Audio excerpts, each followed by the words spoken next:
Action Comics #1 was created by Jerry Siegel and Joe Shuster on April 18, 1938, and released by Detective Comics Incorporation, which later became known as DC Comics.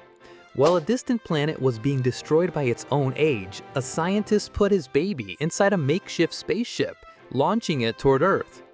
When it landed on the planet, a driver passing by discovered the baby sleeping inside the ship. He took the child to an orphanage, but the baby was incredibly strong, with the physical structure millions of years more advanced. As the baby grew and reached maturity, he found he could easily leap 200 meters over a 20-story building, which for a regular guy would be the distance of several city blocks. He could lift immense weights, run faster than a locomotive, and no bullet can penetrate his skin. The young man named Clark Kent decided that his strength should somehow benefit humanity, and thus became Superman. The hero appeared one night with a woman tied up, leaving her in the governor's yard, then headed to the orphanage, saying it was a matter of life or death. Even with the butler trying to stop him from reaching his boss's room, the hero barged in, smashing down the steel door. The urgency was that Evelyn Curry was set to be electrocuted for murder in 15 minutes, and Superman had proved that she was innocent. Meanwhile, the butler thought the governor was being threatened by a crazy man who broke into the house, so he pointed a gun at Superman and fired. But the bullet ricocheted off his tough skin, and the hero stopped the butler from continuing. Time was ticking, and Superman was in a hurry. He had a signed confession proving the woman's innocence. As soon as the governor saw that document, he called the prison to stop her execution. With that, Superman vanished, leaving a note indicating that the real killer was tied up in the garden of his mansion. Then they realized that this man was on the side of justice.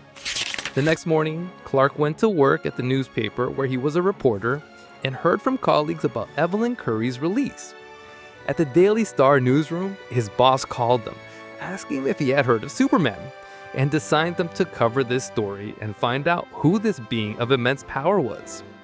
That afternoon, a call came in to the Daily Star indicating that a woman was being beaten nearby. So Clark went first to Superman and stopped that attacker, protecting that woman. As soon as he heard the sirens, he changed back into Clark Kent, and when the police arrived, he said that Superman had probably visited before he got there. Later, back at the Daily Star, Clark invited Lois Lane to dinner, a co-worker who always ignored him, but now she finally accepted after Clark had tried many times. That night, they went out dancing, but in this place, a guy named Butch approached and went after Lois, even while she was with Clark. The problem was he had to maintain the guise of a weak human to keep his cover from being blown. So he lowered his head to the guy, but Lois wasn't having that and slapped Butch in the face. Still, that guy wasn't satisfied and went after Clark. However, the hero said he preferred not to fight, which annoyed Lois, who laughed, saying that she never accepted to go out with Clark before because he was a coward and a scaredy cat. The guy at the bar then decided to get back at Lois and chased her in his car, not expecting that Superman was watching. Butch forced Lois's taxi to stop, went after her, forcing her into his car, and as soon as he sped off, Superman jumped on the car, lifted it with one hand, and tossed the occupants out, saving Lois Lane. Once the vehicle was empty, he completely destroyed the car. Superman chased Butch, who was trying to escape, and as punishment left him hanging on top of a light pool, waiting for the cops to arrive.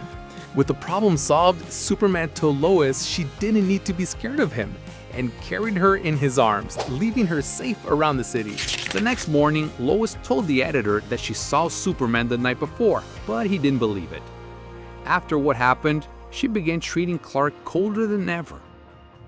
Clark continued his work as a reporter and went to Washington, where he saw Senator Barrows giving a speech in the National Congress.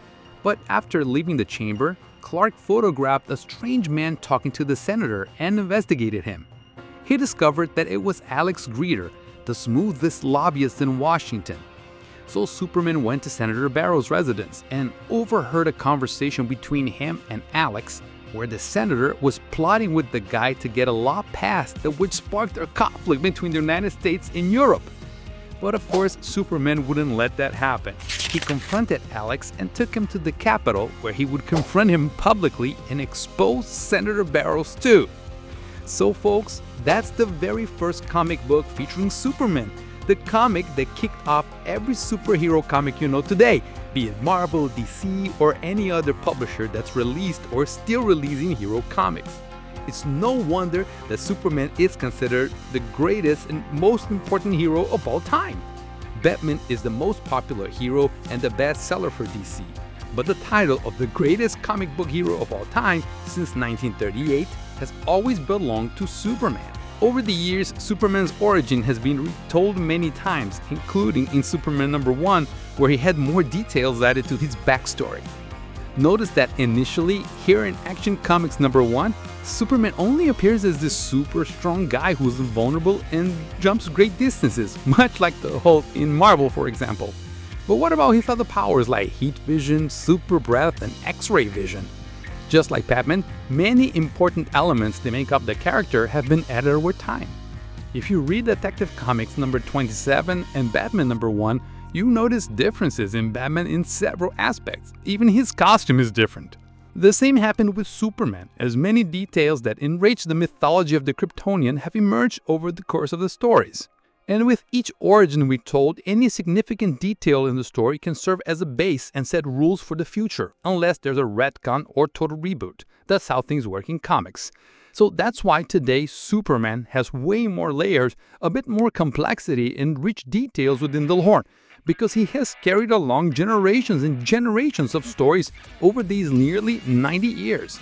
The most iconic moment in this story, besides the fact that Superman is an alien and all that, is the scene where Superman lifts a car with his hands. That moment became such a staple in the character's mythology that has been paid homage to a few times. One of the more recent and memorable references from me involving the Easter egg from the cover of Action Comics happens in Superman and Lois. In the episode that focuses on Superman's past, right up to the point where he met Lois. It's a great episode and an excellent show, so I definitely recommend it if you haven't seen it yet. Now, I want to know from you, did you know Superman's first origin? What's your favorite origin? Comment down below and let me know if you want more videos on stories or complete arcs of Superman. I'm watching the comments closely. And don't forget, before you leave the video, drop your super like, hit that super subscribe, and turn on the super notification bell, because that's the only way you'll get to know everything about superheroes through someone who really reads the stories and knows this fantastic universe. Sign up so you don't miss any DC news. And for you who enjoy complete stories, I'll leave a video recommendation for you to watch. And for Superman fans, I'll leave a playlist dedicated to the Big Blue, where you'll find everything. Complete stories, news, videos about the new movie, and much more. Check it out to get updated and stay in the loop. Thanks a ton for being here. See you next time.